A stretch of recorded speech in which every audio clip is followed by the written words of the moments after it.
Hello everyone, my name is Mrs Sharon Roshan, your teacher from Trinity International School. आज हम सीखेंगे पाठ 11 स्वर्ग में हड़ताल। तो इस पाठ का उद्देश्य क्या है? पशु पक्षियों के प्रति संवेदनाशीलता, करुणा का भाव, पर्यावरण के प्रति जागरूकता और संवेदनाशीलता बढ़ाना। तो नारद जी का प्रवेश। नारद जी नारायण नारायण, अरे आज स्वर्ग में इतनी शांति कैसी? वो कहते हैं कि आज स्वर्ग में इतनी शांति कैसी? कोई आवाज़ नहीं, कहीं कोई नज़र नहीं आता, न सिंहासन पर बैठे इंद्र नज़र आ रहे हैं और न नदी और गणेश के साथ बैठे शंकर पार्वती। ब्रह्मा जी भी आज अपने कमल पर विराजमान नहीं है। चक्कर क्या है? कहीं पृथ्वी की तरह यहाँ पर भी चक्का जमा तो नहीं हो गया? उन्हें एक गुफा के बाहर गणेश जी बैठे दिखाई पड़े। उनके सामने ताकती रही है जिस पर लिखा है आज स्वर्ग में हड़ताल है। उनके पास एक बोर्ड था, साइन बोर्ड था जिसमें लिखा था हड़ताल। नारद चौंकते हुए, स्वर्ग में हड़ताल? यही कारण है जो चारों ओर सन्नाटा छाया है। नारद गणेश जी के पास पहुंचे हैं। नारद, जय हो विज्ञान विनायक की। पर आज आपके काम में विज्ञान कैसे पड़ गया? ताकती की ओर इशारा करके हड़ताल? इसका कुछ कारण और निवारण भी तो होगा। प्रभु कुछ तो बताइए। तो गणेश जी, देखी नहीं यह थकती मैं हड़ताल पर हूँ। तो नारद कहते हैं, प्रभु मैं आपके लिए लड्डू लाया हूँ, वह तो ग्रहण कीजिए, हड़ताल वड़ताल तो होता ही रहेगा। गणेश जी कहते हैं, हड़ताल यानी हड़ताल। नारद, पर प्रभु इस हड़ताल का कोई कारण भी तो होगा। गणेश जी कहते हैं, सबके अपने अपने अलग अलग मुद्दे हैं, सबके अपने अपने अलग रीजंस हैं। मेरा अपना अलग रीजन है, मुद्दा है। तो नारद कहते चौंक कर, सब देवताओं के, पर आपका क्या मुद्दा है प्रभु? गणेश जी कहते हैं, पृथ्वीवासी मुझे लंबोदर कहते हैं, इस पर मुझे आपत्ति है। नारद, पर आपका पेट कुछ बड़ा तो है ही है। गणेश जी क्रोध से बोलते, गुस्से से बोलते, कभी देखो है पृथ्वीवासियों को, वे स्वयं लालची तथा बेईमान है। उनकी लूटने, खसोटने, छीनने, बटोरने की आदत कभी भी नहीं मिटती। लंबे उधर वाले तो वे स्वयं हैं। मैं नहीं कहलाना चाहता लंबोदर, इसीलिए मैं हड़ताल पर हूँ। नारद कहते, नारायण नारायण, आपका मुद्दा तो सचमुच में लाजवाब है, पर और देवताओं के हड़ताल पर जाने का क्या कारण हो सकता है? उन सबको तो बड़े अच्छे अच्छे नाम हैं। गणेश जी, यहाँ तो आप उन्हीं से पूछिए। गणेश जी कहते हैं, ये बात तो आप उन्हीं से पूछिए। नारद गणेश जी के पास से उठकर राजा इंद्र के पास जाते हैं। नारद, दुहाई हो महाराज, आज कामकाज ठप्प क्यों हो गया है? इंद्र कहते हैं, आज हम सब हड़ताल पर है, मालूम है ना? नारद कहते, पर महाराज आपका इतना सुंदर नाम है इंद्र, सुनते ही मानो वीणा के तार झंझनाने लगते हैं। लगता है इंद्रधनुष वर्षा की फुहारें होने लगी हो। आपके हड़ताल पर जाने की वजह तो समझ नहीं आती। इंद्र भी गुस्से होकर बोलते हैं, तुम्हें अपने आसपास देखने से फुर्सत हो तो कुछ नजर भी आए। ये वर्षा ही मेरी हड़ताल पर जाने का कारण है।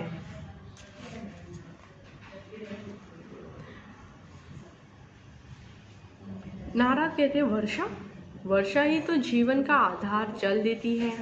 इस वर्षा के कारण आप हड़ताल पर है। तो इंद्र कहते, हाँ, इसी कारण पृथ्वी पर मनुष्य जो अत्याचार कर रहा है उससे सब कुछ प्रदूषित हो गया है।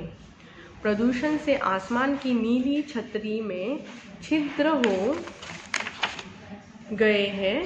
और दुख की बात तो यह है कि अब जो बारिश में करता हूँ अमल वर्षा के रूप में पृथ्वी पर गिरती है, मैं परेशान न हूँ तो क्या करूँ? नारद कहते, अरे इनके पास तो सचमुच एक मुद्दा है। दूसरे देवताओं के पास जाकर देखता हूँ, घूमते हुए आवाज स्वर्ग लोग सचमुच में ही सुना है, इसीलिए मधुर बंसी भी नहीं सुनाई पड़ी। क्या कृष्णा जी भी हड़ताल पर है? पता लगाता हूँ। नारद कृष्णा जी को ढूंढते हुए पूछते हैं, जो एक पेड़ के नीचे उदास बैठे हैं। नारद, जय हो देवी की नदन, देव की नदन, क्या आप भी हड़ताल पर हैं? पर प्रभु, यहाँ स्वर्ग में सारे सुख आपके कदमों पर है, आपके हड़ताल पर जाने का क्या भला कारण होगा? कृष्णा कहते हैं क्रोध से, वो भी गुस्से होकर बोलते हैं, कैसा सुख? क्या हमारे पास हृदय नहीं है? नारद कहते हैं, नारायण नारायण प्रभु, आपका हृदय तो अत्यंत उद्धार है। कृष्णा गुस्से से कहते हैं, खाक उद्धार है, तभी तो मेरी प्रिय गाय पृथ्वी पर प्लास्टिक खाकर मर रही है। मानव ने तो बस हद कर दी है। प्लास्टिक की थैलियाँ में फल सब्जी के छिलके कूड़ा करकट साथ मिलाकर फेंक देते हैं। बेचारी भूखी गाय प्लास्टिक की थैलियाँ ही खाई जाती है और मौत के मुंह में समा जाती है। तो नारद कहते हैं, नारायण नारायण, यह तो सचमुच में अनर्थ हो रहा है। नटवर नगर आपके हड़ताल पर जाने का कारण भी एकदम सही है। चलता हूँ नारायण नारायण। नारद सोचते हुए, तो आज सारे देवता हड़ताल पर है, यानी देवियाँ आज खुशियाँ मना रही होगी। चलूँ जरा सहवाहिनी माँ दुर्गा के पाँव छूकर जाऊँ। अरे सन्नाटा तो यहाँ भी है, वैसा ही क्या देवियाँ भी हड़ताल पर है? नारद माँ दुर्गा देवी के पास पहुँचते हैं, जो एक पहाड़ी पर उदास बैठी है। नारद, जय हो देवी माँ, आज आप भी बैठी है खाली खाली, न सिर पर मुकुट और न कानों में बाली। लगता है आप भी हड़ताल पर बैठी है। पर देवी माँ, आपको इन चक्करों में पड़ने की क्या जरूरत? देवता हड़ताल पर है तो उन्हें होने दो, अपनी पूजा अर्चना तो न रोकें। माँ दुर्गा कहती है, कैसे न रोकूं हड़ताल? कभी तुमने कुछ जांच पड़ताल की है? नारद कहते हैरानी से, जांच पड़ताल किसकी? तो माँ दुर्गा कहती, यही तो दुख है। नारद कहते, हो स्वयं हो विशारदा, पर हो वही के वही। नारद बौखलाते हुए, माफ़ कीजिए माँ, मुझसे कोई अपराध हो गया, गुस्सा थूककर साफ साफ कहिए। माँ दुर्गा कहती, मेरे शेरों का धरती पर बुरा हाल हो रहा है, दिन प्रतिदिन उनकी संख्या कम होती जा रही है, शेरों की खाल बेची जा रही है। नारद कहते, सहानुभूति से माँ, आपका कहना एकदम ठीक है, लेकिन इस समस्या का समाधान तो ढूंढना ही होगा। चलता हूँ सृष्टि के जन्मदाता ब्रह्मा, पालक विष्णु और सहायकर्ता महेश के पास ही जाकर कोई उपाय देखता हूँ। नारद ब्रह्मा जी के पास के कक्ष के प्रवेश करते हैं। वहाँ ब्रह्मा, विष्णु तथा महेश चुपचाप बैठे हैं। नारद, नारायण नारायण, त्रिदेव की जय हो। प्रभु, क्या आप तीनों भी हड़ताल पर हो? पर आप सबके हड़ताल में जाने की कोई न कोई वजह तो होगी। विष्णु से, प्रभु अब आप ही कुछ बोलिए, आपने तो आज अपने नभी कमल का भी त्याग कर दिया है, भला क्यों?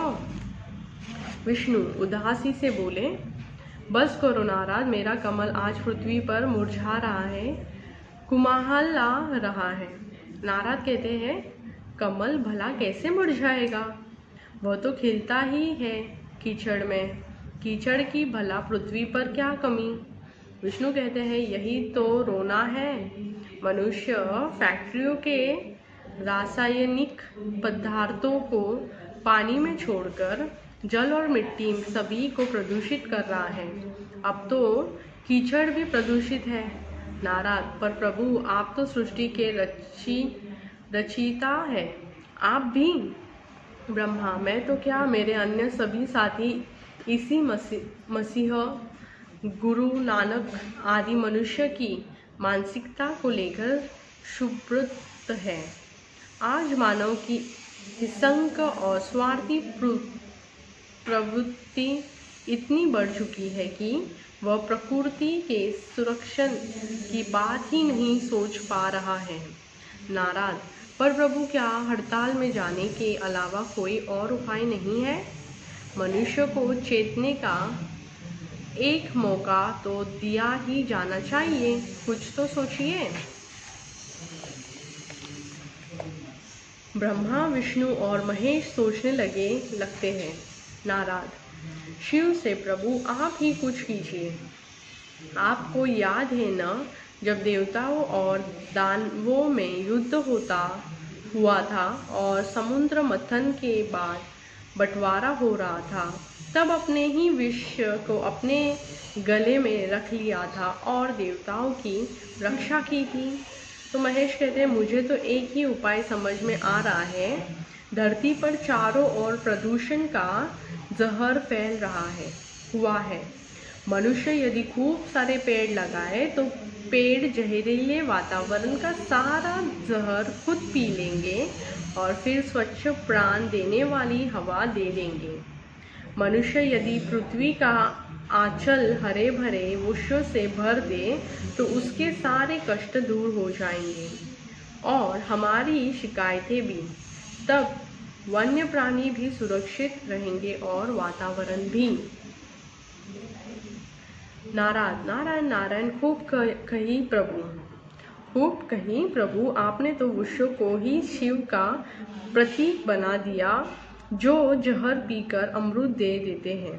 नारायण नारायण, अब आप सब निश्चिंत होकर अपनी हड़ताल खत्म कर सकते हैं।